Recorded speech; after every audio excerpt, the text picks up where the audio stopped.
Hi friends, you welcome to Shyam institute.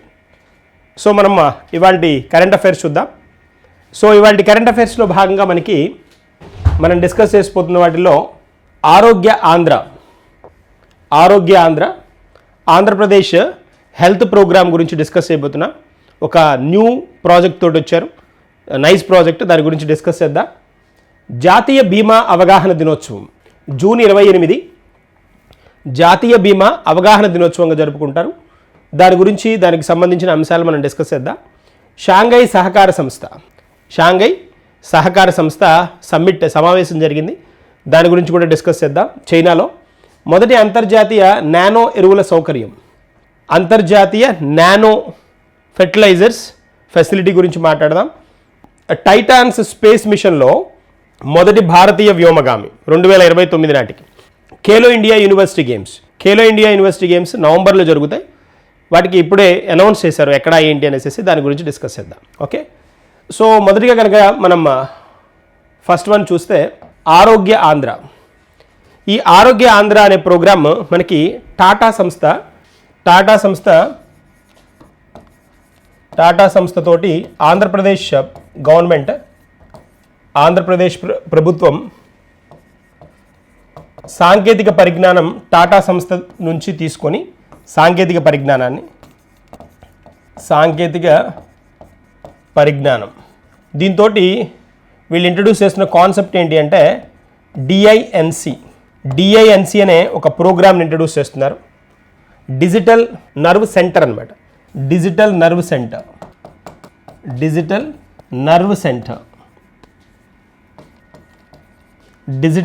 Centre దీన్ని introduce చేయబోతున్నారు.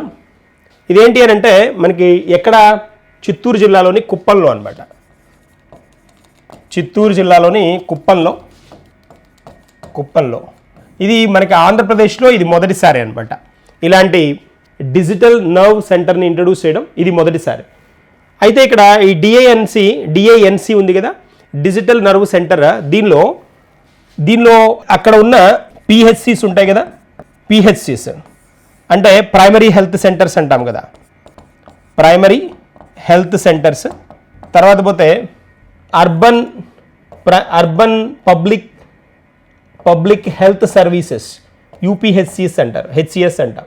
వీటిని ఈ రెండింటిని జాయిన్ చేసి ఈ డిఐఎన్సి వర్క్ అవుతుంది అనమాట. అంటే ఇక్కడ ఈ జిల్లాలో ఇప్పుడు మనకు కుప్పం జిల్లా ఉందనుకోండి, ఈ కుప్పం జిల్లాలో ఉన్న పిహెచ్సిస్, తర్వాత UPHCs urban public health services అనమాట. అర్బన్ హెల్త్ పబ్లిక్ సర్వీసెస్ ఇవి ప్రైమరీ హెల్త్ సర్వీసెస్. ఈ primary health services, urban health services ఏవైతే ఉంటాయో, ప్రైమరీ హెల్త్ సెంటర్స్ ఇవి పబ్లిక్ సర్వీసెస్. ఈ రెండింటిని జాయిన్ చేసి ఇక్కడ డేటా అంతా ఇక్కడ రిజిస్టర్ అవుతుంది అనమాట. అంటే ఇప్పుడు ఫర్ ఎగ్జాంపుల్ ఒక పేషెంట్ వాళ్ళకి దగ్గరలో ఉన్న పిహెచ్సికి వెళ్ళారనుకోండి. ఒక పేషెంట్ కనుక పిహెచ్సికి వెళ్తే వాళ్ళ డేటా, అంటే వాళ్ళకి ఏ ప్రాబ్లం వచ్చింది, తర్వాత ఏ మెడిసిన్ వాళ్ళకి ప్రిస్క్రైబ్ చేశారు, ఏ మందులు డాక్టర్ రాసిచ్చారు, ఏ ప్రాబ్లమ్స్ ఉన్నాయి, అవి ఎంత స్థాయిలో ఉన్నాయి, ఇలాంటి అంశాలన్నింటినీ డీటెయిల్గా నోట్ చేస్తారు. వాటిని ఏం చేస్తారంటే డిజిటలైజ్ చేస్తారు. ఇది డిజిటల్ కదా, మరి టాటా సంస్థ ఇస్తుంది మన సపోర్ట్ కూడా డిజిటల్ సపోర్టే కదా. సో ఇక్కడ డిజిటల్ నర్వ్ సెంటర్ కదా, నర్వ్ సెంటర్ అంటే మెయిన్ ఇక్కడ హబ్ లాగా వర్క్ చేస్తుంది అనమాట. ఈ డేటా అంతా, ఈ పిహెచ్సిస్లో ఉన్న డేటా అంతా ఎక్కడికి వెళ్తుంది, ఈ డేటా అంతా ఎన్ఐసిలో స్టోర్ చేయబడుతుంది. ఇదే పేషెంట్ ఎక్స్ అనే పేషెంట్ మళ్ళీ ఈ పిహెచ్సికి వెళ్ళినా లేదా వేరే చోట ఎక్కడన్నా వేరే హాస్పిటల్కి వెళ్ళినా జస్ట్ వీళ్ళకి ఇచ్చిన ఈ డీటెయిల్స్, అంటే వీళ్ళకి ఏమిస్తారు అంటే ఒక పాస్వర్డ్, ఒక యూజర్ నేమ్ ఇస్తారనమాట. దీన్ని క్రియేట్ చేసి ఒక యూజర్ నేమ్, పాస్వర్డ్ ఇస్తారు. ఏది వీళ్ళు ఫస్ట్ టైం హాస్పిటల్కి వెళ్ళినప్పుడు, పిహెచ్సికి వెళ్ళినప్పుడు, లేకపోతే యూపీహెచ్ఎస్కి వెళ్ళినప్పుడు వీళ్ళకి ఏం చేస్తారంటే ఈ యూజర్ నేమ్, పాస్వర్డ్ ఇస్తారు.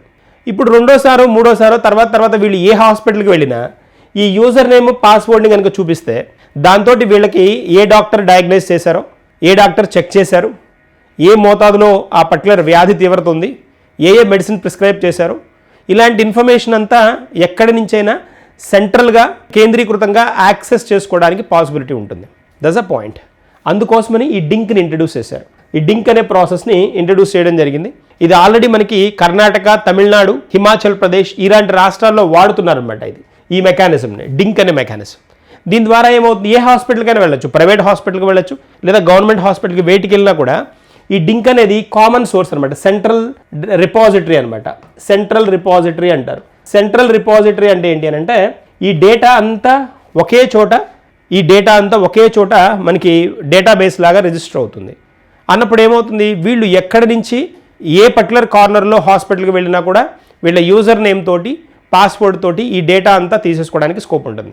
సో ఆ డేటాని బట్టి వాళ్ళకి వచ్చిన జబ్బు ఏంటి, ఎంత తీవ్రత ఉంది, ఇప్పుడు ప్రస్తుత పరిస్థితి ఏంటి, ఏ చెకప్స్ చేయాలి వీళ్ళకి, అంతకుముందు ఏ చెకప్స్ చేశారు, ఈ ఇన్ఫర్మేషన్ అంతా క్రిస్టల్ క్లియర్గా కనిపిస్తుంది.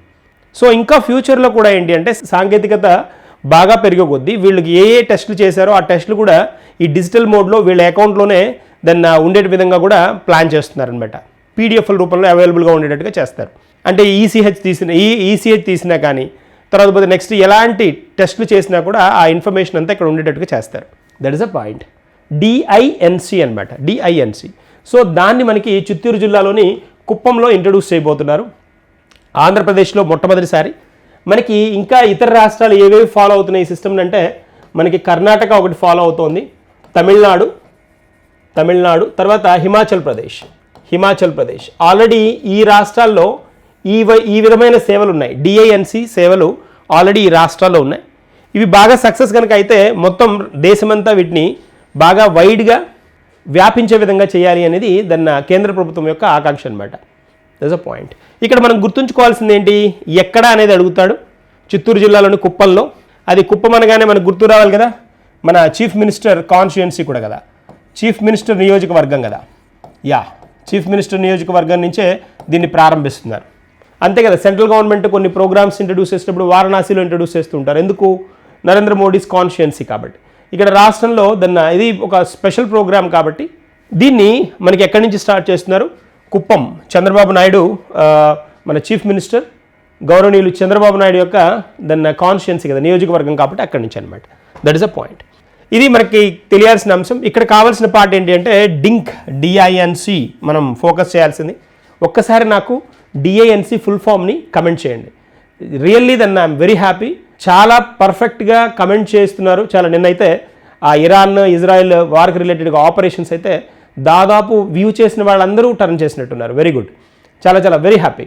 సో అలా పార్టిసిపేట్ చేస్తుంటే ఏమవుతుందంటే లాంగ్ రన్లో మనం దాన్ని నేర్చుకోవడానికి ఛాన్స్ ఉంటుంది. ఏంటంటే కరెంట్ అఫైర్స్ ఎలాంటిదేనంటే ఈ క్వశ్చన్స్ వస్తాయని మనం గెస్ చేయడానికి ఉండదు. బట్ కొన్ని ఏరియాస్ని షార్ట్ చేసుకోవడానికి పాసిబిలిటీ ఉంటుంది, కానీ దాన్ని వాస్ట్ సబ్జెక్ట్. అందులో ఇంకోటి ఏంటి, క్వశ్చన్స్ కూడా మనకి స్కాటర్ చేసినట్టు ఇస్తున్నాడు చూడండి. స్టాండర్డ్ కూడా పెంచాడు, క్వశ్చన్స్ స్టాండర్డ్ కూడా పెంచుతున్నాడు.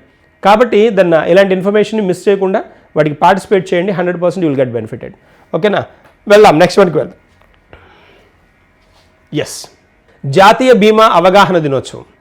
బీమా అనగానే మనకి తెలుసు సాంఘిక భద్రత, సామాజిక భద్రత కూడా, అంతేనా. బీమా అనేది సామాజిక భద్రత అంతేనా. సో సోషల్ సెక్యూరిటీ కదా. జనరల్గా భారతదేశంలో ఈ సామాజిక భద్రత గురించి ఉన్న అంటే అవగాహన కూడా తక్కువ, బీమా గురించి ఉన్న అవగాహన తక్కువ. బీమా అనగానే చాలామంది జీవిత బీమానే అనుకుంటారు. నో, జీవిత బీమా కాదు, సాధారణ బీమా కూడా ఉందన్నమాట. అయితే ఈ బీమా ఫెసిలిటీని మనం ఎక్కడి నుంచి తీసుకున్నామనంటే ఇంగ్లాండ్ నుంచి తీసుకున్నాం. ఇంగ్లాండ్ నుంచి మనం అడాప్ట్ చేసుకున్నాం అనమాట. ఇంగ్లాండ్ నుంచి అడాప్ట్ చేసుకున్నాం. ఈ జూన్ 28ని భారత ప్రభుత్వం జాతీయ బీమా అవగాహన దినోత్సవంగా ఎందుకు బీమా తీసుకోవాలి, మన తర్వాత అంటే లైక్ మనం బీమా కడితే మనం ఉన్నప్పుడే బెనిఫిట్ అవ్వచ్చు, అంటే మనం వర్క్ చేయలేని పరిస్థితి వచ్చితేనో లేకపోతే పెద్దవాళ్ళు అయిపోయిన తర్వాతనో సీనియర్ సిటిజన్స్గా మారిన తర్వాతనో మనం బెనిఫిట్ అవ్వడానికి ఉంటుంది. తర్వాత లేదా మన కుటుంబం బెనిఫిట్ అవ్వడానికి ఒక స్కోప్ ఇవ్వడం అనమాట. అంటే ఎవరైతే బ్రెడ్ ఎర్నర్ ఉన్నారో, సంపాదించే వాళ్ళు ఎవరైతే ఉన్నారో వాళ్ళు లేనప్పుడు కూడా కుటుంబానికి ఆదాయం పరంగా ఎలాంటి ఇబ్బంది లేకుండా చేసే ఒక మార్గం. భద్రత అంటే అదే కదా. సో ఇక్కడ ఆ ఉద్దేశంతో దీని గురించిన అవగాహన కలిగించడానికి మనకి ఈ జాతీయ బీమా అవగాహన దినోత్సవాన్ని జూన్ 28న ప్రకటించడం జరిగింది. దట్ ఈస్ అ పాయింట్, అది గుర్తుంచుకోవాలి. మనకి ఇప్పుడు బీమా కిందకు వచ్చేటప్పటికి భారతదేశంలో బీమా పరంగా మనకి దాదాపుగా 57 సంస్థలు ఉన్నాయి. బీమాలో 57 సంస్థలు మనకు కనిపిస్తాయి. 57 సంస్థలు. బీమా సంస్థలు 57 ఉంటే వీటిల్లో 24 సంస్థలు వచ్చేటప్పటికి మనకి జీవిత బీమాకు సంబంధించిన జీవిత బీమా, 33 వచ్చేటప్పటికి సాధారణ బీమా. జీవిత బీమాకు సంబంధించిన 24 అయితే సాధారణ బీమాకు సంబంధించినవి 33 సంస్థలు ఉన్నాయన్నమాట. సాధారణ బీమా అంటే జనరల్ ఇన్సూరెన్స్, జీవిత బీమా అంటే లైఫ్ ఇన్సూరెన్స్. లైఫ్ ఇన్సూరెన్స్ అంటే జీవితానికి, జనరల్ ఇన్సూరెన్స్ అంటే యాక్సిడెంట్స్ లాంటివి ఏదైనా ప్రమాదాలు జరిగినప్పుడు ఇన్సూరెన్స్ అనమాట. ఇవన్నీ ఈ సంస్థలన్నీ ఎవరు నియంత్రిస్తారు? బీమా నియంత్రణ సామర్థ్యం అంతా భారతదేశంలో బీమా నియంత్రణ అంతా ఎవరి చేతిలో ఉంటుందంటే IRDAIలో ఉంటుంది. Insurance regulatory development authority of India. Insurance regulatory development authority of India చేతిలో ఉంటుంది. ఇది 1999లో నెలకొల్పబడిన సంస్థ అనమాట. IRDA మనకి హైదరాబాద్లో దీని కార్యాలయం ఉంది, ప్రధాన కార్యాలయం. హైదరాబాద్లో దీని ప్రధాన కార్యాలయం ఉందన్నమాట. ప్రధాన కార్యాలయం IRDAI, insurance regulatory development authority of India. So ఇక్కడ దీన్ని కనుక గమనిస్తే దెబశిష్ పాండా ఈయన రీసెంట్గా దీని చైర్మన్షిప్ నుంచి రిటైర్డ్ అయ్యారనమాట. దెబశిష్ పాండా. ఈ ప్లేస్ వేకెంట్గా ఉంది, చైర్మన్ పొజిషన్ అనమాట. చైర్మన్ పొజిషన్ ప్రస్తుతం దీనికి వేకెంట్గా ఉంది. ఎక్కడ? ఈ IRDAIలో అనమాట, insurance regulatory development authority of India. So the point, ఇప్పుడు ఈ జీవిత బీమా అవగాహన కలిగించడానికి కొత్త కొత్త ప్రోగ్రాంలు ఇంట్రడ్యూస్ చేస్తుంటారు. జనాలు ఎలాంటి పబ్లిక్ ఉంటారో వాళ్ళ కోసం ప్రత్యేకంగా కొన్ని బీమా సదుపాయాలను కూడా కల్పిస్తూ ఉంటారు. ఒక్కొక్కరికి ఒక్కొక్క బీమా. ఇప్పుడు ఫర్ ఎగ్జాంపుల్ కనుక చూసామనుకోండి, గవర్నమెంట్ ఇంట్రడ్యూస్ చేసిన స్కీమ్స్లో ప్రధానమంత్రి జీవన్ జ్యోతి బీమా యోజన అని ఉంటుంది. జీవన్ జ్యోతి అంటే ఏంటి అని అంటే ఇది మనకి జీవిత బీమా. ఇది జీవిత బీమా అనమాట. బెస్ట్ ఎగ్జాంపుల్గా చెప్పొచ్చు ప్రధానమంత్రి జీవన్ జ్యోతి బీమా యోజన. అలాగే ప్రధానమంత్రి సురక్ష బీమా యోజన అని ఉంది. ఈ సురక్ష బీమా యోజన సాధారణ బీమాకి బెస్ట్ ఎగ్జాంపుల్గా చెప్పొచ్చు. సాధారణ బీమా సౌకర్యం ప్రధానమంత్రి జీవన్ జ్యోతి బీమా యోజన, ప్రధానమంత్రి సురక్ష బీమా యోజన. సురక్ష బీమా యోజన సాధారణ బీమా, జీవన్ జ్యోతి బీమా యోజన జీవిత బీమా ఫెసిలిటీ అనమాట. వీటికి ఈ ఫెసిలిటీస్ ఏంటి అని అంటే ప్రతి ఒక్కరికి, భారతీయులు ప్రతి ఒక్కరూ తీసుకోవచ్చు. ఉద్యోగులే తీసుకోవాలి అదేం లేదు, చాలా తక్కువ అమౌంట్స్ కూడా అనమాట. అమౌంట్స్ కూడా చాలా తక్కువ అమౌంట్లు. మీకు జీవన్ జ్యోతి బీమా యోజన వచ్చేటప్పటికి 440 రూపాయలు ఉంటే అది వచ్చేటప్పటికి 20 రూపాయలు అనమాట. సురక్ష బీమా యోజన సంవత్సరానికి 20 రూపాయలు, సంవత్సరానికి 20 రూపాయలు అనమాట. సో ఇది ఒక్కసారి కమెంట్ చేయండి. జీవన్ జ్యోతి బీమా యోజన అండ్ సురక్ష బీమా యోజనలో ప్రీమియం ఎంత కట్టాలి అనేది ఒకసారి కమెంట్ చేయండి. జీవన్ జ్యోతి బీమా యోజనకి తర్వాత సురక్ష బీమా యోజనకి ఎంత బీమా కట్టాలి అనేది హోల్డ్ చేయండి. వీటిని ప్రధానమంత్రి 2015లో ఇంట్రడ్యూస్ చేసినప్పుడు కూడా ఒక పాయింట్ చెప్పారు. ఏమని అంటే ప్రధానమంత్రి సురక్ష బీమా యోజన మనం 20 రూపాయలు, అప్పుడు 12 రూపాయలు ఉండేది, 12 రూపాయలు 20 రూపాయలు చేశారనమాట. ఇప్పుడు 20 రూపాయలు. ఈ ప్రధానమంత్రి సురక్ష బీమా యోజన ఎంత తక్కువ అమౌంట్ అంటే ఒక కిలోమీటర్కి ఆటోకి అయ్యే ఖర్చు మేము సంవత్సరానికి బీమా కట్టమంటున్నామని చెప్పారు. చాలా స్పెషల్ వన్ అది. సో అది అనమాట కాంటెక్స్ట్. సో జాతీయ బీమా అవగాహన దినోత్సవం మనకి ఎప్పుడు జరుపుకుంటాం? జూన్ 28 అనమాట. జూన్ 28న మనం జరుపుకుంటాం. ఓకేనా? That is a point about జీవిత బీమా అవగాహన దినోత్సవం. నెక్స్ట్ మనకి వెళ్దాం. షాంఘై సహకార సంస్థ. ఈ షాంఘై సహకార సంస్థకు చెందిన అంటే మనకి దీని ఒక సమావేశం ఒకటి జరిగింది, రక్షణ మంత్రుల సమావేశం. ఈ రక్షణ మంత్రుల సమావేశం షాంఘై కోఆపరేషన్ ఆర్గనైజేషన్ SCO రక్షణ మంత్రుల సమావేశం ఎక్కడ జరిగింది అంటే చైనాలో జరిగింది. చైనాలో అనమాట. దీనిలో రక్షణ మంత్రుల అంటున్నాం కాబట్టి మన రాజ్నాథ్ సింగ్ గారు దీనికి అటెండ్ అయ్యారనమాట. మన రక్షణ మంత్రి, కేంద్ర రక్షణ శాఖ మంత్రి రాజ్నాథ్ సింగ్ అటెండ్ అయ్యారు. దీనిలో కొన్ని డాక్యుమెంట్లకి సంతకం చేయడానికి నిరాకరించారనమాట. అదే హైలైట్ అయిందనమాట ఇక్కడ. ఎందుకు అంటే షాంఘై కోఆపరేషన్ ఆర్గనైజేషన్ ఎక్కువ శాతం చైనా ఆధీనంలో ఉండే ఒక సంస్థ అనమాట. ఎక్కువ శాతం అంటే స్టార్టింగ్ నుంచి దానిలో మెంబర్గా ఉన్న పార్ట్ స్టార్ట్ చేసింది అసలు చైనా కాబట్టి దాని ప్రధాన కార్యాలయం కూడా మనకి ఎక్కడ ఉంది అంటే బీజింగ్లో ఉందన్నమాట. షాంఘై కోఆపరేషన్ ఆర్గనైజేషన్ దీని ప్రధాన కార్యాలయం మనకి బీజింగ్, చైనాలో ఉంది. బీజింగ్లో. సో 1996లో 5 మెంబర్స్ 5 సభ్య దేశాలతోటి ఇది స్టార్ట్ అయింది 1996లో. ఏది షాంఘై కోఆపరేషన్ ఆర్గనైజేషన్. 2001లో దీనిలో ఉజ్బెకిస్తాన్ స్టార్ట్ అయింది. ఉజ్బెకిస్తాన్ 2001లో దీనిలో సభ్యత్వం తీసుకుంది. 2015లో ఈ సమావేశం ఉఫా రష్యాలో జరిగిందనమాట. రష్యాలో జరిగింది. ఈ సమావేశంలో భారతదేశాన్ని కూడా సభ్యత్వం తీసుకునే విధంగా చేయాలి అనే అంశాన్ని వాళ్ళు డిస్కస్ చేయడం జరిగింది 2015లో. అదే కోణంలో 2017కు వచ్చేటప్పటికి 2017లో అస్తానాలో జరిగిందనమాట. 2017 అస్తానా సమావేశం, అస్తానా కజకిస్తాన్ అస్తానా సమావేశం మనకి ఆ సంవత్సరంలో భారతదేశంతో పాటు పాకిస్తాన్ 2017లో భారతదేశం పాకిస్తాన్ 2 సభ్య దేశాలుగా జాయిన్ అయ్యాయి ఎస్సీఓలో, షాంఘై కోఆపరేషన్ ఆర్గనైజేషన్లో. భారతదేశం పాకిస్తాన్ 2 సభ్య దేశాలుగా ఉన్న చాలా తక్కువ సమావేశాలు సమ్మిట్స్లో ఇదొకటి. భారతదేశము పాకిస్తాన్ సభ్యులుగా ఉన్న చాలా తక్కువ కూటమిలో ఇదొక కూటమి, షాంఘై కోఆపరేషన్ ఆర్గనైజేషన్ అనేది. అది గుర్తుంచుకోవాల్సిన అంశం. అయితే ఇక్కడ వచ్చేటప్పటికి 2017లో జాయిన్ అయ్యాయని చెప్పుకున్నాం కదా. 2023లో ఇరాన్ జాయిన్ అయింది. 2024కు వచ్చేటప్పటికి ఫార్మల్గా బెలారస్ జాయిన్ అయింది. బెలారస్ కంప్లీట్గా కాకుండా ఫార్మల్గా జాయిన్ అయింది. మొత్తం ఇప్పుడు 10 సభ్య దేశాలు ఉన్నాయి. 10 సభ్య దేశాలు అనమాట. మనకి కజకిస్తాన్, ఉజ్బెకిస్తాన్, కిర్గిస్తాన్ అంటాం కదా, కిర్గిస్తాన్, తజకిస్తాన్, చైనా, రష్యా, భారతదేశం కూడా ఉంది కదా, భారత్, మనతో పాటు మన బెస్ట్ ఫ్రెండ్ పాకిస్తాన్, ఇండియా 2 ఒకేసారి 2017లో మెంబర్స్ అయ్యాయి. పాకిస్తాన్, ఇరాన్, బెలారస్ ఇవి సభ్య దేశాలు అనమాట. ఇవి 10. ఈ బెలారస్ ఒకటే ఫార్మల్గా జాయిన్ అయింది, అంటే ఇంకా కంప్లీట్గా దాని సభ్యత్వాన్ని నిరూపించుకోలేదన్నమాట. బట్ మిగిలినవన్నీ 10 దేశాలు ఉన్నట్లే. ఇరాన్ 2023లో, బెలారస్ 2024లో సభ్యత్వాన్ని తీసుకున్నాయని చెప్పుకోవాలి. ఇప్పుడు ఇక్కడ ఈ రక్షణ మంత్రి కొన్ని డాక్యుమెంట్ల మీద సైన్ చేయనని చెప్పారు. ఇక్కడ వీళ్ళు ఏం చేశారు అని అంటే, మన పహల్గామ్ ఇష్యూ జరిగింది కదా ఏప్రిల్ 22న. ఈ ఏప్రిల్ 22న జరిగిన ఈ పహల్గామ్ గురించి వీళ్ళు అసలు ఆ టెర్రరిస్ట్ గ్రూపుల గురించి వాటిని నిషేధించాలని ఈ మీటింగ్లో ఏమి మాట్లాడలేదన్నమాట. అందుకని మనకి ఈ రక్షణ మంత్రి దీని గురించి దీనిలో ఈ డాక్యుమెంట్స్లో మేము సైన్ చేస్తామని చెప్పలేదు. సైన్ చేస్తాము అని చెప్పకుండా మేము సైన్ చేయమని అఫీషియల్గా అనౌన్స్ చేసేసారు.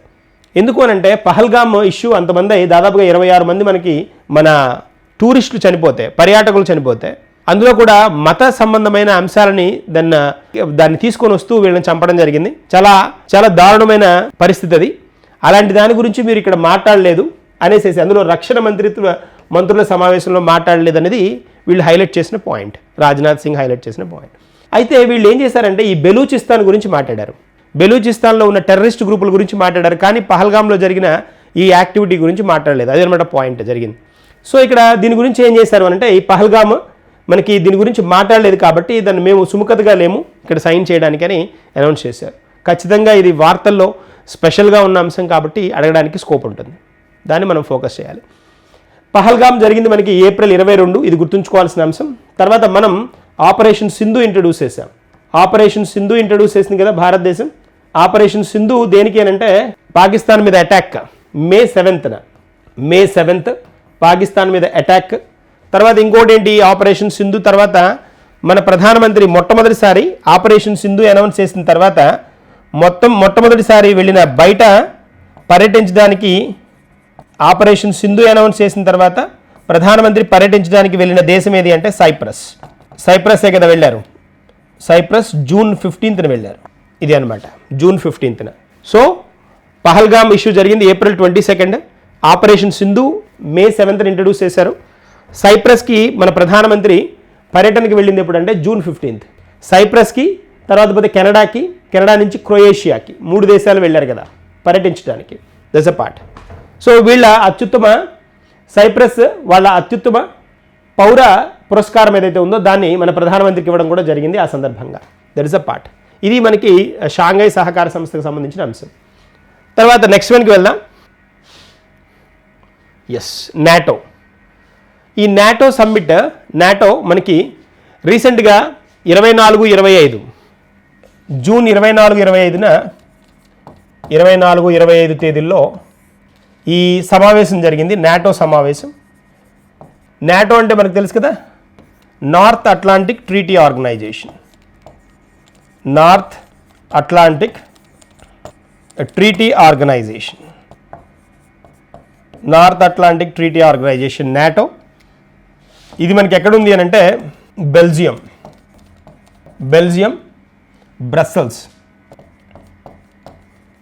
బెల్జియం రాజధాని బ్రసెల్స్లో దీని ప్రధాన కార్యాలయం ఉంది. దీనిలో ప్రస్తుత సభ్య దేశాలు 32 దేశాలు ఉన్నాయి. 32 దేశాలు ఉన్నాయి. ఇప్పుడు మనకి ఈ ఉక్రెయిన్కి రష్యాకి జరుగుతున్న యుద్ధంలో సగం కారణం ఈ నాటో గ్రూపే అనమాట. సగం పైన కారణం ఈ నాటో గ్రూపే. నాటోలో సభ్యత్వం గురించి ఉక్రెయిన్ నేను సభ్యత్వం తీసుకుంటానని అనడం, సభ్యత్వం తీసుకోవద్దని రష్యా, అలా అది చిలికి గాలివానై పెద్ద యుద్ధంగా మారిపోయింది అనమాట. 2022 నుంచి జరుగుతుంది అది. సో ఆ పార్ట్ ఇది నాటోనే కారణం ఒక రకంగా. ఈ నాటో సమ్మిట్ జరిగింది మనకి 24-25 అనుకుంటున్నాం కదా. 25 ఎక్కడ అంటే మన దహేగ్ అనమాట. దహేగ్ నెదర్లాండ్స్లో జరిగింది. ఈ సందర్భంగా హేగ్లో జరిగిన సమ్మిట్ సందర్భంగా ఇక్కడ ఏం చేశారు అంటే, ఏం డిస్కస్ చేశారంటే, ఎలీస్ ఏవైతే ఉన్నాయో, ఎలీస్ అంటే ఏంటి అని అంటే దీనిలో ఉన్న సభ్య దేశాలని ఎలీస్ అంటారు. ఎలీ అంటే ఫ్రెండ్ అని, friendly nations, NATO friendly nations, NATO group nations. ఈ అలీస్ అన్నీ కలిసి వాళ్ళ జీడిపిలో, అంటే ఒక్కొక్క దేశం వాళ్ళ జీడిపిలో 5% రక్షణ రంగానికి కేటాయించాలి అని దాన్ని ఒక నినాదాన్ని చేయడం జరిగిందనమాట. ఈ సందర్భంగా 5% ఖచ్చితంగా డిఫెన్స్కి ఖర్చు పెట్టాలి, రక్షణ రంగానికి ఖర్చు పెట్టాలి జీడిపిలో. అంతకన్నా ఎక్కువ పెడుతూనే ఉన్నాయి, కొన్ని తక్కువ కూడా ఉన్నాయన్నమాట. 5% అయితే మినిమం ఖర్చు పెట్టాలి అనే ఒక రెజల్యూషన్ని తీసుకొచ్చారనమాట. ఓకేనా? ఎక్కడ ఈ 24-25లో జరిగిన నాటో సమ్మిట్లో ఎక్కడ జరిగింది? దహేగ్ నెదర్లాండ్స్లో జరిగింది.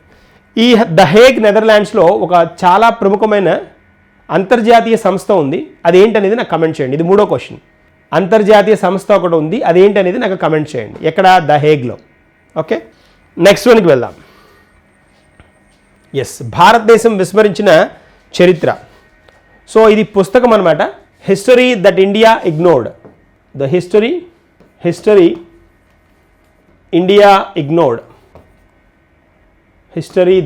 India ignored. ఇది బుక్. దీన్ని రాసింది ఎవరు అని అంటే దీనికి సంబంధించిన అంశం ఏంటి? మన హీరోస్ ఎవరైతే ఉన్నారో, అంటే వార్ హీరోస్ అంటాం కదా, యుద్ధ వీరులు ఎవరైతే ఉన్నారో వాళ్ళ గురించి ఇక్కడ, వాళ్ళల్లో కొంతమంది గురించి మనకు తెలుసు. మన పుస్తకాల్లో వాటిలో తక్కువ ఇన్ఫర్మేషన్ అయినా భగత్ సింగ్ గురించి, సుభాష్ చంద్రబోస్ గురించి, సర్దార్ వల్లభాయ్ పటేల్ గురించి, మహాత్మా గాంధీ గురించి, జవహర్లాల్ నెహ్రూ గురించి, ఇలాంటి వాళ్ళ గురించి వింటాం. ఇంకా లాలా లజపత్ రాయ్, బాలగంగాధర్ తిలక్, బిపిన్ చంద్రపాల్. సో ఇలాంటి వాళ్ళు, అతివాదులు, మితవాదులు, ఇలాంటి వాళ్ళందరి గురించి వింటాం. కానీ కొంతమంది ఎవరికి తెలియని హీరోలు కొంతమంది ఉన్నారు. అంటే వాళ్ళు నిశ్శబ్ద విప్లవాన్ని దాన్ని ప్రకటించిన వాళ్ళు అనమాట. చాలా ప్రముఖులు నిశ్శబ్ద విప్లవాన్ని ప్రకటించి బ్రిటిష్ వాళ్ళకి వాళ్ళ ప్రాణాలను ఒడ్డిన వాళ్ళు కొంతమంది ఉన్నారు. అలాంటి పౌరులు, అలాంటి హీరోస్ గురించి ఈ మన ప్రేమ్ ప్రకాష్ ఈయన ఆథర్, ఈయన రాసిన పుస్తకం అనమాట. ఇది ప్రేమ్ ప్రకాష్ రాసిన పుస్తకం. అదే ఏంటి? హిస్టరీ దట్ ఇండియా ఇగ్నోర్డ్ అనమాట పుస్తకం పేరు. సో ఎవరు రాశారని అడుగుతాడు? ప్రేమ్ ప్రకాష్. నెక్స్ట్ వన్కి వెళ్దాం. మొదటి అంతర్జాతీయ నానో ఎరువుల సౌకర్యం, నానో ఫెర్టిలైజర్స్. ఈ నానో ఫెర్టిలైజర్స్ కాన్సెప్ట్ని మనకి మొదటిసారిగా భారతదేశం బ్రెజిల్కి ఇంట్రడ్యూస్ చేస్తుంది అనమాట. బ్రెజిల్లో. సో ఈ నానో యూరియా అంటాం కదా, నానో యూరియా కనిపిస్తుంది కదా, డిఏపి అంటే యూరియా, ఈ నానో యూరియాని కాన్సెప్ట్ని బ్రెజిల్కి ఇంట్రడ్యూస్ చేస్తున్నాం. అందుకనే మనం మొదటి అంతర్జాతీయ నానో ఎరువుల సౌకర్యాన్ని మనం ఎక్స్టెండ్ చేస్తున్నాం. ఎవరికి? బ్రెజిల్ తోటి మనకి చాలా సందర్భాల్లో చాలా గ్రూప్స్లో కూడా మనకి మెంబర్గా ఉన్నాం. ఫర్ ఎగ్జాంపుల్ బ్రిక్స్ సమ్మిట్లో ఉన్నాం. చాలా స్పెషల్ రిలేషన్ బ్రెజిల్ తోటి. చాలా సందర్భాల్లో ఇంకా మన గురించి అంటే మనకి ఐక్యరాజ్య సమితి భద్రతా మండలిలో కూడా భారతదేశానికి చోటు ఇవ్వమని అడిగే దేశాల్లో బ్రెజిల్ కూడా ఒకటి. బ్రెజిల్, సౌత్ ఆఫ్రికా ఇలాంటి దేశాలన్నీ భారత్ని కూడా చేర్చాలి, శాశ్వత సభ్యత్వం ఇవ్వాలి భారతదేశానికి అని చెప్పే దేశాల్లో బ్రెజిల్ కూడా ఒకటి. చాలా స్పెషల్ వన్. అయితే ఇక్కడ ఈ బ్రెజిల్లో మనకి బ్రెజిల్కి సంబంధించిన ఈ నానోఫెట్, ఇది బ్రెజిల్కి సంబంధించిన సంస్థ అనమాట. బ్రెజిల్కి చెందిన సంస్థ. దేనికి సంబంధించింది? ఎరువులకి సంబంధించింది అనమాట. ఈ నానో ఫెర్టిలైజర్ దాని ఫుల్ ఫామ్ అనమాట. దీంతో మన ఇండియా ఇఫ్కో ఉంది కదా, ఇఫ్కో అంటే ఇండియన్ ఫార్మర్స్ ఫెర్టిలైజర్ కోఆపరేటివ్స్. ఈ సంస్థ మనకి న్యూఢిల్లీలో ఉంది అనమాట. దీని ప్రధాన కార్యాలయం న్యూఢిల్లీలో ఉంది. 1967లో ఇది నెలకొల్పడం జరిగిందనమాట. ఇఫ్కో 1967లో నెలకొల్పారు. IFFCO Indian Farmers Fertiliser Cooperatives. So ఇదనమాట. దీంతో ఒప్పందాన్ని కుదుర్చుకున్నాయి. దాంతో భారతదేశం ఇక్కడ బ్రెజిల్లో ఈ నానో ఎరువుల సౌకర్యాన్ని వాళ్ళకి అందించడానికి దాన్ని ఆమోదం ఇచ్చిందనమాట. That's a part. ఏ దేశం అని అడుగుతాడు? బ్రెజిల్. అక్కడ బ్రాండ్ ఏంటి? నానోఫెట్. ఇండియా బ్రాండ్ ఏంటి? IFFCO. That's a part. Next వన్కి వెళ్దాం. పౌర రక్షణ మంత్రి సివిల్ డిఫెన్స్ మినిస్టర్ అనమాట. వీళ్ళకి చాలా సంవత్సరాల తర్వాత, దాదాపుగా 64 సంవత్సరాల తర్వాత అంటే 1961 తర్వాత ఈ దేశంలో పౌర రక్షణ మంత్రిని ప్రవేశపెట్టడం జరిగింది. అదే మనకి దక్షిణ కొరియా అన్నమాట. దక్షిణ కొరియా, సౌత్ కొరియా అంటాం కదా. ఈ దక్షిణ కొరియాలో అంటే దాదాపుగా 64 సంవత్సరాల తర్వాత 1961లో వీళ్ళకి ఈ పౌర రక్షణ మంత్రి ఉండేవాళ్ళు. తర్వాత మళ్ళీ ఇప్పుడు ఆ పౌర రక్షణ మంత్రిని అపాయింట్ చేయడం జరిగిందనమాట. అంటే ఇప్పుడు ప్రజెంట్ మళ్ళీ దాన్ని ఆ పోర్ట్ఫోలియోని ప్రవేశపెట్టి పౌర రక్షణ మంత్రిని దాన్ని ఏర్పాటు చేయడం జరిగింది. అందుకని ఇది మనకు వార్తల్లో ఉంది. ఇక్కడ ప్రెసిడెంట్ వచ్చినప్పటికీ, వీళ్ళ దేశ ప్రెసిడెంట్ వచ్చినప్పటికీ లీ జా మ్యాంగ్ ఈయన ప్రస్తుత అధ్యక్షుడు అనమాట. ఈయన రీసెంట్గానే వచ్చారు, మార్చిలో వచ్చారనమాట. ఈయన వచ్చిన తర్వాత ఏంటి అని అంటే చాలా మార్పులు తీసుకొచ్చారు. అంటే అందరూ సీనియర్లు అందరూ బాగా ముసలి వాళ్ళు అయిపోయిన వాళ్ళు, పెద్ద వాళ్ళు అందరూ ఉన్న మంత్రిమండలిని మొత్తం మార్చేసి యంగ్స్టర్స్తో నింపేశాడనమాట. అదే కోవలో మనకి ఇక్కడ ఈ 64 సంవత్సరాల తర్వాత 1961 తర్వాత కొత్త పౌర రక్షణ మంత్రిని ఇంట్రడ్యూస్ చేశారు. ఆ రక్షణ మంత్రి పేరేంటి అని అంటే అహ్నగియా బ్యాక్. సో ఈజీగా కూడా గుర్తుంచుకోవచ్చు, అహ్నగియా బ్యాక్ అనమాట. 64 సంవత్సరాల తర్వాత మళ్ళీ బ్యాక్ వచ్చినట్టు, అహ్నగియా బ్యాక్ అతని పేరు అనమాట. సో పౌర రక్షణ మంత్రి అనమాట. పౌర రక్షణ మంత్రి అహ్నగియా బ్యాక్. That is one. ఏ దేశం గుర్తుంచుకోవాల్సింది? దక్షిణ Korea, south Korea. That's a part. That's one. Next వన్కి వెళ్దాం. దిలీప్ దోషి మనకి ఫేమస్ క్రికెటర్ అనమాట. లెఫ్ట్ ఆర్మ్ స్పిన్నర్ అనమాట. ఆయన famous cricketer, spinner Dilip Doshi. ఈయన మరణించడం జరిగిందనమాట. రాజ్కోట్కి చెందిన రాజ్కోట్ ఉంది కదా, గుజరాత్ రాజ్కోట్కి చెందిన క్రికెట్ ప్లేయర్ అనమాట. 1979 నుంచి 1983 దాకా దాన్ని గ్రీజ్లో ఉన్న ప్లేయర్గా చెప్పుకోవాలి. 79 నుంచి 83 దాకా 4 సంవత్సరాలు చాలా యాక్టివ్గా ఉన్న పర్సన్గా. ఈ టైంలోనే అంటే ఈయన Indian left arm spinner Dilip Doshi cardiac arrest వల్ల చనిపోయారనమాట. Cardiac arrest. సో ఆ అరెస్ట్ గురించి, మరి కార్డియాక్ అరెస్ట్ గురించి అడగడు. కాకపోతే ఈయన స్పెషల్ టర్న్ గురించి అడుగుతాడు. ఈ టర్మ్లోనే 33 టెస్ట్ మ్యాచ్లు, 13 వన్డే ఇంటర్నేషనల్స్ తనలో అటెండ్ అయ్యారు. ఈయన రాజ్కోట్కి చెందిన దిలీప్ దోషి ఈయన మరణించడం జరిగింది. క్రికెటర్ అనమాట.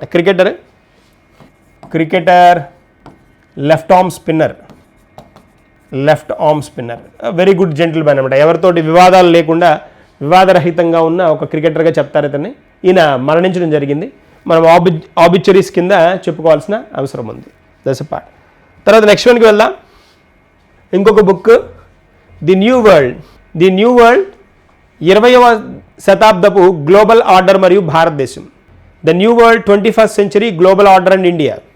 ద న్యూ వరల్డ్ కదా, the new world 21st century global order and India. Global order and India is a book written by Ram Madhav. Ram Madhav RSS leader and BJP leader అనమాట. ఇతను ఫేమస్ పర్సన్ రామ్ మాధవ్. ఇతను రాసిన బుక్ అనమాట. Writer, BJP leader, RSS leader first, తర్వాత BJP spokes person లీడర్గా కూడా ఉన్న person Ram Madhav. ఇతను రాసిన బుక్ అనమాట. ఏంటి బుక్ ఒకసారి చూడండి. The new world 21st century global order and India. Moving to the next one, Khelo India University Games. Khelo India University Games. Khelo India University Games. KIUZ. Khelo India University Games. ఈ Khelo India university games మనకి ఇది 5th edition అనమాట. 5th edition ఎక్కడ జరగబోతుంది అని అంటే 5th edition మనకి రాజస్థాన్లో జరగబోతుంది. రాజస్థాన్లో జరగడం ఇదే మొదటిసారి అనమాట. రాజస్థాన్లో జరగడం మొదటిసారి నవంబర్ 2025లో జరుగుతుంది. నవంబర్ 2025లో జరుగుతుంది. రాజస్థాన్లో జరగడం ఇదే మొదటిసారి. మనకి ఒడిస్సాలో జరిగింది. ఒడిస్సా, కర్ణాటక, ఉత్తరప్రదేశ్, తర్వాత ఈశాన్య రాష్ట్రాల్లో జరిగింది. ఈశాన్య రాష్ట్రాలు మనకి 7 రాష్ట్రాలు ఉన్నాయి కదా, ఈ ఈశాన్య రాష్ట్రాల్లో కూడా జరిగిందనమాట. అంతేగాని రాజస్థాన్లో ఇదే మొదటిసారి, ఫస్ట్ టైం జరగడం అనమాట. So Khelo India university games, దీని స్పెషాలిటీ ఏంటి అంటే మొదటిసారి 24 టీంలు దీనిలో పోటీ పడబోతున్నాయి అనమాట. 24 టీంలు పోటీ పడబోతున్నాయి. సో మొదటిసారి అనమాట 24 టీమ్స్ దాన్ని పార్టిసిపేట్ చేయబోతున్నాయి. స్పెషల్ థింగ్ అది. ఇది మనకి దీనికి ముందు అంటే 2 సంవత్సరాలకు మనకి ఖేలో ఇండియా యూనివర్సిటీ గేమ్స్ కదా, ఇది మొదటిది వచ్చేటప్పటికి మనకి ఫస్ట్ది 2020లో జరిగిందనమాట. 2020లో ఒడిస్సాలో జరిగింది. కర్ణాటకలో 2022 ఇది సెకండ్ది. తర్వాత 2023లో ఉత్తరప్రదేశ్లో జరిగింది, ఇది థర్డ్ది. 2024ది మనకి ఈశాన్య రాష్ట్రాల్లో జరిగింది, ఇది 4th అనమాట. ఇప్పుడు మనకి రాజస్థాన్లో జరగబోతున్నది 2025లో జరగబోతున్న రాజస్థాన్లోది మనకి నవంబర్లో జరగబోతోంది. అది రాజస్థాన్లో జరగబోతోంది అనమాట. నవంబర్లో రాజస్థాన్లో జరగబోతోంది. That is special thing. ఓకేనా. So Khelo India university games that is a part. Next వన్కి వెళ్దాం. ఎస్, టైటాన్స్ స్పేస్ మిషన్లో చేరిన మొదటి భారతీయ వ్యోమగామి. ఆస్ట్రోనాట్స్ సంఖ్య పెరుగుతోంది కదా. రాకేష్ శర్మ తర్వాత సెకండ్ పర్సన్ స్పేస్లోకి వెళ్ళింది శుభాంశు శుక్లా అని చెప్పుకున్నాం. అయితే ఇతను మొదటి వ్యక్తి దేనిలో అని అడిగాను, ఒక క్వశ్చన్ కమెంట్ పెట్టమన్నాను. చాలామంది ఆన్సర్ చేశారు, గుడ్ ఆన్సర్ చేశారు. ఇంటర్నేషనల్ స్పేస్ ఏజెన్సీకి అంటే ఇంటర్నేషనల్ స్పేస్ ఏజెన్సీలోకి ఐఎస్ఏలోకి వెళ్ళిన మొదటి వ్యక్తి ఇతను. ఐఎస్ఏలోకి వెళ్ళిన ఇంటర్నేషనల్ స్పేస్ ఏజెన్సీకి వెళ్ళిన మొదటి వ్యక్తి అనమాట. అలా అతను ఫస్ట్ పర్సన్. ఓవరాల్గా ఇండియా నుంచి వెళ్ళిన వ్యోమగాముల్లో రెండో పర్సన్. మొదటిది 1984లో మనకి రాకేష్ శర్మ వెళ్ళారని చెప్పుకున్నాం కదా. రాకేష్ శర్మ వెళ్ళారని, తర్వాత అక్కడికి వెళ్ళేసేసి ఇందిరాగాంధీ ఎలా కనిపిస్తోంది భారతదేశం అని అడిగారని చెప్పుకున్నాం కదా. సారే జహాస అచ్చా, అన్ని దేశాల కంటే నా దేశమే బాగా కనిపిస్తోంది, బాగా ఉంది అని కూడా సారే జహాసే అచ్చా అని అనౌన్స్ చేయడం జరిగింది. ఈసారి శుభాంశు శుక్లా కూడా మన ప్రధానమంత్రితో ఇక్కడ 2025లో మాట్లాడడానికి కూడా స్కోప్ ఉంది, అంటే ఛాన్స్ ఉందన్నమాట. మాట్లాడడానికి కూడా అవకాశం ఉంది. ఆయన కూడా ఒక టైం అలాట్ చేయడం కూడా జరిగిందనమాట. సో ఇక్కడ మనం కనుక అబ్జర్వ్ చేస్తే ఈ కాంటెక్స్ట్లో జాహ్నవి దంగేటి, ఈవిడ ఆంధ్రప్రదేశ్కి చెందిన ఆస్ట్రోనాట్ అనమాట. మనకి ఇక్కడ కనిపిస్తున్నారు చూడండి. ఈవిడ 2029లో యుఎస్ ఇంట్రడ్యూస్ చేయబోతున్న టైటాన్స్ స్పేస్ మిషన్లో వ్యోమగామిగా వెళ్ళబోతోందనమాట. అది మనకి ప్రత్యేకత. ఆంధ్రప్రదేశ్కి చెందిన వ్యక్తి. ఇక్కడ స్పెషల్ థింగ్ ఏంటి అంటే గవర్నమెంట్ ఇంట్రడ్యూస్ చేసిన ప్రోగ్రామ్ ఒకటి ఉంది, స్టెమ్ అని, STEM అని, స్టెమ్ ప్రోగ్రామ్ అని. స్టెమ్ ప్రోగ్రామ్ మనకి ఇండియాలో 1968 నుంచే ఉందన్నమాట. ఇది ఓల్డ్ ప్రోగ్రామే. స్టెమ్ 1968లోనే ఉంది. అంటే స్టెమ్ అంటే ఏంటి అని అంటే science, technology, engineering and mathematics. వీటిల్లో విమెన్కి ఇంపార్టెన్స్ ఇవ్వాలి అనేది ఈ కాన్సెప్ట్ అనమాట. సైన్స్, టెక్నాలజీ, ఇంజనీరింగ్ అండ్ మ్యాథమెటిక్స్లో. అయితే ఈ ప్రోగ్రామ్ మనకి నేషనల్ ఎడ్యుకేషన్ పాలసీ ఎప్పుడైతే ఇంట్రడ్యూస్ చేశారో, నేషనల్ ఎడ్యుకేషన్ పాలసీ NEP ఉంది కదా, నేషనల్ ఎడ్యుకేషన్ పాలసీ 2020. ఈ 2020 నేషనల్ ఎడ్యుకేషన్ పాలసీ ఇంట్రడ్యూస్ చేసిన తర్వాత ఈ స్టెమ్కి రిలేటెడ్గా ఇంపార్టెన్స్ పెంచారు. ప్రజెంట్ ఉన్న గవర్నమెంట్ వాళ్ళు ఏం చేశారంటే స్టెమ్కి ఇంపార్టెన్స్ పెంచారు. అంతేకాకుండా ఇక్కడ నీతి ఆయోగ్లో అటల్ టింకరింగ్ ల్యాబ్స్, అటల్ బిహారీ వాజ్పేయి కదా, అటల్ టింకరింగ్ ల్యాబ్స్. ఈ అటల్ టింకరింగ్ ల్యాబ్స్ని ఇంట్రడ్యూస్ చేశారనమాట. అంటే ఫోకస్ చేశారు దీని మీద. ఈ టింకరింగ్ ల్యాబ్స్ అంటే ఏంటి అని అంటే ఎడ్యుకేషన్ని ప్రాక్టికల్ ఎడ్యుకేషన్కి ఎక్కువ ఇంపార్టెన్స్ ఇస్తూ థియరిటికల్ ఎడ్యుకేషన్కి ఇంపార్టెన్స్ తగ్గించాలి. ప్రాక్టికల్ ఎడ్యుకేషన్ ఉంటే చూడండి, నాసా ఆవిడ్ని హైర్ చేసుకొని వ్యోమగామిగా పంపిస్తోంది. 2029కి వెళ్ళబోయే మిషన్కి ఆవిడని ఇప్పుడే చూస్ చేసుకుంది. ఆవిడికి ట్రైనింగ్ ఇస్తోంది, చాలా హై ఎండ్లో ట్రైనింగ్ అనమాట. వాళ్ళకి స్టైఫండ్ ఇస్తారు. చాలా ఇంకా లైఫ్ అంతా సెటిల్ అయిపోతుంది కదా. 23 ఏళ్ళు ఆవిడికి, 23 ఏళ్ళ జాహ్నవి దంగేటి, ఆంధ్రప్రదేశ్కి చెందిన వ్యక్తి అనమాట. సో మరి దేనివల్ల అంటే ఈవిడ కూడా ఈ స్టెమ్ ప్రోగ్రామ్కి రిలేటెడ్గా ఉన్న స్టూడెంట్ అనమాట. అందుకని హైలైట్ చేస్తున్నాం.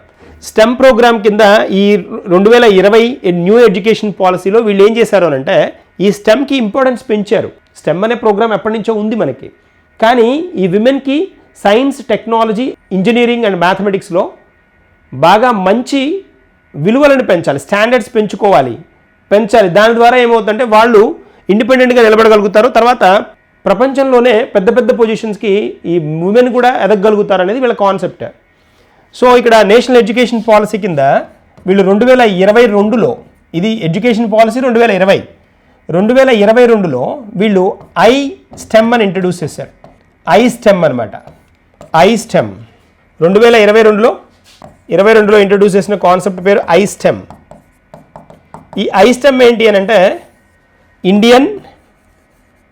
Indian science, technology, engineering and mathematics. వీటిలో బాగా వీళ్ళని నిష్ణాతులుగా తీర్చిదిద్దాలి. అప్పుడు వీళ్ళకి అంతర్జాతీయంగా ఎక్స్ప్లోర్ అవ్వడానికి స్కోప్ ఉంటుంది.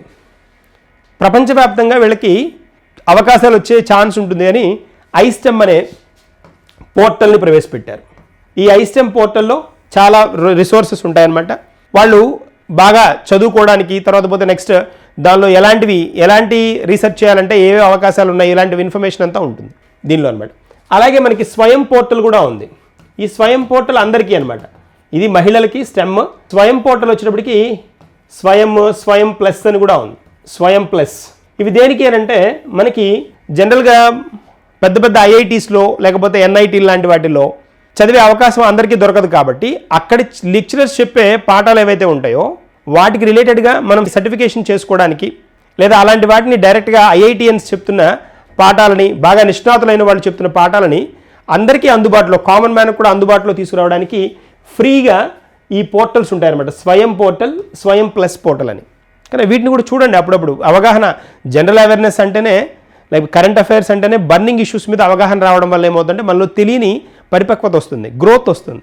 That's a context. అదనమాట పాయింట్. నెక్స్ట్ వన్కి వెళ్దాం. పురుషుల FIH హాకీ. FIH అంటే మనకి ఫెడరేషన్ ఆఫ్ ఇండియన్ హాకీ కదా, ఇండియన్ హాకీ ఇది పురుషుల FIH జూనియర్ హాకీ ఛాంపియన్షిప్ అనమాట. జూనియర్ హాకీ ఛాంపియన్షిప్ ఇది ఎక్కడ జరగబోతోంది అని అంటే మనకి ఇది నవంబర్ మంత్లో, నవంబర్ 24 నవంబర్ నుంచి 10th డిసెంబర్ దాకా జరగబోతోంది. 24 నుంచి 10th డిసెంబర్ దాకా జరగబోతోంది ఇది. సో 24 నవంబర్ నుంచి 10th డిసెంబర్ దాకా మనకి ఎక్కడ అంటే 2 వెన్యూలు ఉన్నాయి ఇక్కడ. ఒకటి తమిళనాడులోనే 2 వెన్యూలు అనమాట. తమిళనాడులోనే 2 వెన్యూలు. తమిళనాడులో చెన్నై ఒకటి, ఇంకొకటి మధురై అనమాట. మధురై, ఈ 2 ప్రాంతాల్లో జరగబోతుంది అనమాట. ఎక్కడ చెన్నైలో మేయర్ రాధాకృష్ణన్ హాకీ స్టేడియం, చాలా ఫేమస్ హాకీ స్టేడియం అనమాట. రాధాకృష్ణన్ హాకీ స్టేడియం దీనిలో జరగబోతోంది. ఇది 14వ ఎడిషన్ అనమాట, 14th ఎడిషన్, 14వ ఎడిషన్ జరగబోతోంది. ఇక్కడ 24 టీములు మొదటిసారి పాల్గొనబోతున్నాయి. ఓకే, 24 టీమ్స్ మొదటిసారిగా. సో వాటిలో మళ్ళీ గ్రూప్స్ ఉంటాయన్నమాట, గ్రూప్స్ డివిజన్ ఉంటుంది. సో ఇక్కడ ఈ హాకీ ఈవెంట్ 14వది, గుర్తుంచుకోండి, 14వ ఎడిషన్. ఎక్కడ జరగబోతోంది? తమిళనాడులోని చెన్నై, మదురైలో జరగబోతోంది. 2023లో 13వ ఎడిషన్ జరిగిందనమాట. ఎక్కడ అంటే మలేషియాలో జరిగింది. మలేషియాలో విన్ అయింది ఎవరు అంటే జర్మనీ విన్ అయింది, ఫ్రాన్స్ను ఓడించి అనమాట. మలేషియాలో 2023 13వ ఎడిషన్ ఈ FIH జూనియర్ హాకీ ఛాంపియన్షిప్, పురుషుల FIH జూనియర్ హాకీ ఛాంపియన్షిప్ జరిగింది. జర్మనీ ఫ్రాన్స్ను ఓడించి తన విన్నర్గా మిగిలింది అనమాట, విన్నర్ అయింది అనమాట. That's a point. నెక్స్ట్ వన్కి వెళ్దాం.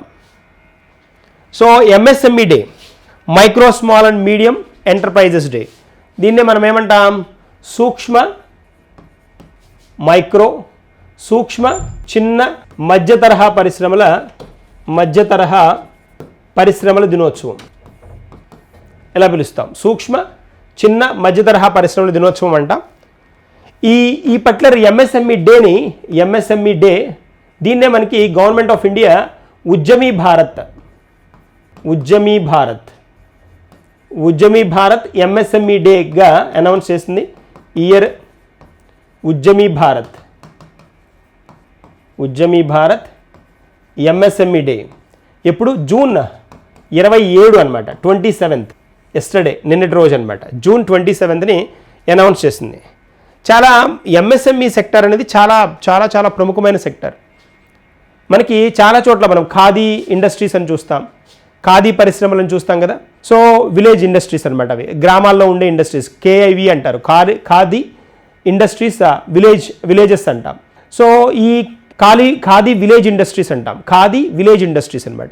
సో ఇక్కడ KVIస్కి వచ్చేటప్పటికి ఏంటి అని అంటే అక్కడ చిన్న చిన్న పరిశ్రమలతోనే వాళ్ళు ఏం చేస్తారంటే కొన్ని వస్తువులు తయారు చేసి వాటికి అంతర్జాతీయ ఖ్యాతి వచ్చే విధంగా చేస్తూ ఉంటారు. బెస్ట్ ఎగ్జాంపుల్కి మనకి భదోహి అని ఉంది ఉత్తరప్రదేశ్లో. ఈ ఉత్తరప్రదేశ్లోని భదోహి చాలా మారుమూల గ్రామం అనమాట, చిన్న గ్రామం. అది కార్పెట్స్ ఉంటాయి కదా, మరి తివాచీలు అంటాం కదా తెలుగులో, తివాచీలకి ప్రసిద్ధి అనమాట. ఒక చిన్న గ్రామం, ఒక 1000 ఇళ్ళు కూడా ఉండవు అక్కడ. ఆ చిన్న గ్రామం నుంచి దాదాపుగా వాళ్ళు 100 పైన దేశాలకి అక్కడి నుంచి తివాచీలని పంపిస్తారు, ఎక్స్పోర్ట్ చేస్తారు, ఎగుమతి చేస్తారు. ఎంత ప్రాముఖ్యత చూడండి. అలా చాలా స్పెషల్ MSMEలు భారతదేశంలో మనకి గనక గమనిస్తే, భారతదేశంలో వ్యవసాయం తర్వాత ఎక్కువ మంది ఉపాధి పొందుతున్న పరిశ్రమ ఏదన్నా ఉంది అని అంటే అదేది అని అంటే MSMEs, micro small and medium enterprises. అంటే ఉపాధిలో 2వ స్థానంలో ఉంది. మొదటిది వ్యవసాయం నుంచి ఎక్కువ మంది ఉపాధి పొందుతారు. రెండవది ఏది అని అంటే మనకి స్పెషల్గా మనం MSMEలు చెప్పచ్చు. దాదాపుగా 35% GDP మనకి MSMEల నుంచే వస్తుంది. 30% GDP ఇక్కడి నుంచే వస్తుంది. 45% దాకా ఎగుమతులు మనకి MSMEల నుంచే జరుగుతాయి భారతదేశం గురించి మాట్లాడుతున్నాను. భారతదేశంలో 30% GDP మనకి MSMEల నుంచే వస్తుంది, సూక్ష్మ చిన్న మధ్య తరహా పరిశ్రమల నుంచే వస్తుంది. సో రకరకాల పరిశ్రమలు అనమాట, వాటిలో అన్ని రకాల పరిశ్రమలు ఉంటాయి, సూక్ష్మ ఉంటాయి, చిన్న ఉంటాయి, మధ్య తరహా పరిశ్రమలు ఉంటాయి. ఓకేనా? సో అయితే ఇక్కడ 45% వచ్చినప్పటికీ ఎగుమతులు, 30% GDPకి కారణం ఇదే. సో కాబట్టి అలాంటి స్పెషల్ డేని గవర్నమెంట్ ఆఫ్ ఇండియా మనకి 27 జూన్ని MSME డేగా అబ్జర్వ్ చేస్తుంది అనమాట. అంతేకాకుండా స్పెషల్ మనకి విశ్వకర్మ ప్రోగ్రామ్ ఒకటి ఇంట్రడ్యూస్ చేశారు ఆర్టిజన్స్కి అనమాట. ఆర్టిజన్స్ ఉంటారు కదా, చేతి ప్రవృత్తుల వాళ్ళకి, దాన్ని విశ్వకర్మ అనే ఒక స్కీమ్ ఇంట్రడ్యూస్ చేశారు. ఆ స్కీమ్ జూన్ 26 కల్లా, అంటే జూన్ 27వ తారీఖుది, జూన్ 26 కల్లా అది రికార్డ్ చేసిన నెంబర్ ఎంత అంటే మనకి, సో ఇక్కడ ఈ జూన్ 26 నాటికి విశ్వకర్మ ఈ ప్రోగ్రామ్ కింద 29.94 లక్షల రిజిస్ట్రేషన్లు అయ్యాయి. రిజిస్ట్రేషన్ అంటే ఇవి ఎంప్లాయ్మెంట్ కోసం అనమాట. దేనికోసం? MSMEల తరఫున ఉద్యోగ అవకాశాలు, ఈ ఆర్టిజన్స్ ఉంటారు కదా, చేతి ప్రవృత్తుల వాళ్ళకి అవకాశాలు కల్పించడానికి రిజిస్టర్ అవ్వాలన్నమాట. మొదటిగా ఆ విశ్వకర్మ ప్రోగ్రాం కింద జూన్ 26, 2025 నాటికి మనకి రిజిస్టర్ అయిన వాళ్ళు ఎంతమంది అంటే దాదాపుగా 30 లక్షల మంది అనమాట. So this is special one. ఇంతమందికి ఉపాధి సౌకర్యాలు కనిపిస్తుంది అనేది నా పాయింట్. అంతేకాకుండా ఇక్కడ ఇంకా మనం ఇంకొకటి ఫాలోఅప్ చేయాల్సింది ఏంటి అని అంటే, ఇంకొకటి గమనించాల్సింది ఏంటి అని అంటే, ఇక్కడ ఎంఎస్ఎంఈలకి రివైజ్డ్ మనకి రీసెంట్గా 2025-26 బడ్జెట్లో మనకి రివైజ్డ్ ఎంఎస్ఎంఈ క్లాసిఫికేషన్ ఇచ్చారు. ఎంఎస్ఎంఈ క్లాసిఫికేషన్ అంటే దేన్ని సూక్ష్మ పరిశ్రమలు అంటాం.